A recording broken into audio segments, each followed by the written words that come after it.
हम एक सुंदर संसार में रहते हैं। आपके इर्द गिर्द एक अद्भुत वस्तुओं को देखें। आओ हम आरंभ में चलें और देखें कि बाइबल इसके बारे में क्या बताती है कि यह कैसे आरंभ हुआ। ठीक है। आरंभ में परमेश्वर ने आकाश और पृथ्वी को बनाया। परमेश्वर ने अंधेरे को एक तरफ किया और कहा उजियाला हो। उसने उजियाले को दिन कहा और अंधेरे को रात कहा। पहला दिन हो गया। तब परमेश्वर ने ऊपर के पानी को नीचे के पानी से अलग करने के लिए एक अंतर बनाया। उसने उस अंतर को आकाश कहा। दूसरा दिन हो गया। परमेश्वर ने पानी को एक स्थान पर इकट्ठा किया और सूखी भूमि दिखाई दी। उसने सूखी भूमि को पृथ्वी कहा और इकट्ठे हुए पानी को समुद्र कहा। तब उसने घास, अनाज के पौधे और पेड़ बनाए। तीसरा दिन हो गया। तब परमेश्वर ने आकाश में ज्योतियां बनाई। उसने दिन के लिए सूर्य, रात के लिए चंद्रमा और सभी तारे बनाए।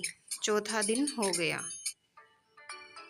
परमेश्वर ने पानी में तैरने के लिए मछलियां और आकाश में उड़ने के लिए पंछी बनाए। फलों फूलों उसने उनसे कहा, संसार को संगीत और पानी में छपछपाने की आवाज़ों से भर दो। पांचवा दिन हो गया। इसके बाद परमेश्वर ने जानवर बनाए। उसने खेतों के जानवर, जंगली जानवर और जानवर जो भूमि पर रेंगते हैं उनको बनाया। अभी केवल एक और चीज़ बनानी है। परमेश्वर ने कहा, सब चीज़ों से विशेष बहुत केवल अभी एक ही और चीज़ बनानी है।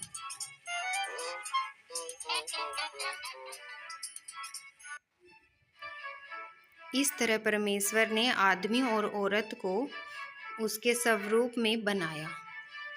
फलों फूलों उसने कहा, संसार पर अधिकार रखो, मछलियों, पक्षियों और जानवरों की देखभाल करो।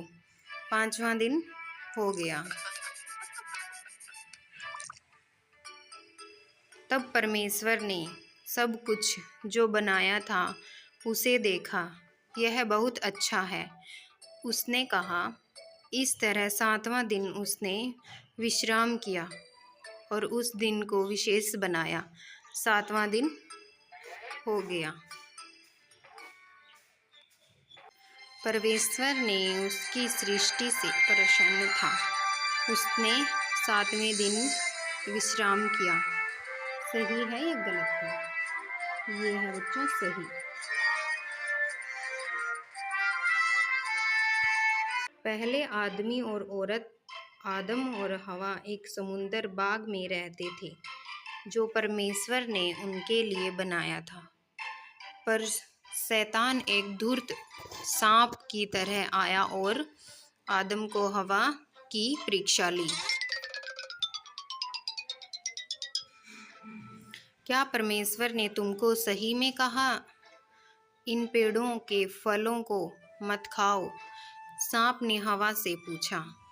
केवल बीच वाले पेड़ से।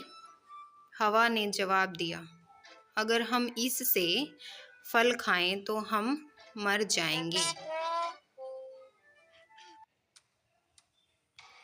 तुम नहीं मरोगे। सांप ने कहा, यहाँ पर एक कारण है कि क्यों परमेश्वर नहीं चाहते कि तुम इस पेड़ से खाओ। अगर तुम खाओगे तो तुम उसके जैसे बन जाओगे, जो वह जानता है तुम भी जानोगे।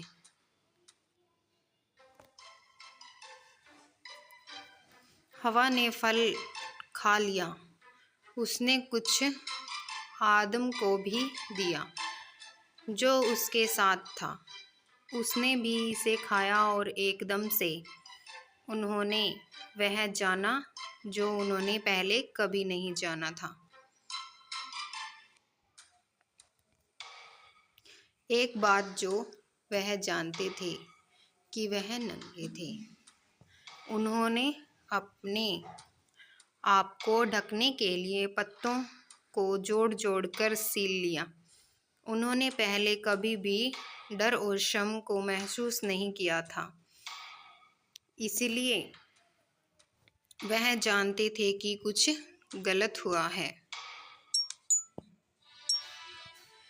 आदम, हवा, परमेश्वर ने आवाज़ दी, हम छिप रहे हैं। आदम ने कहा, हम नंगे हैं। तुम इसीलिए यह जानते हो क्योंकि तुमने उस पेड़ से खा लिया है। परमेश्वर ने गहरी सांस ली। तब आदम ने हवा को दोष दिया और हवा ने सांप को दोष दिया। परमेश्वर ने कहा, सांप, तू पेट के बल चलेगा, एक स्त्री का पुत्र तुझे हराएगा। हवा, संतान पैदा करना कठिन होगा। आदम, अन्ना उगाना मुश्किल होगा। तब परमेश्वर ने आदम और हवा के लिए कपड़े बनाए और उन्हें बाग से बाहर भेज दिया। उसने एक ज्वालामय तलवार के साथ एक स्वर्गदूत को वहां पर रखा ताकि वह वापस न आ सके। जब उन्होंने आज्ञा की उल्लंघना की, आदम और हवा ने परमेश्वर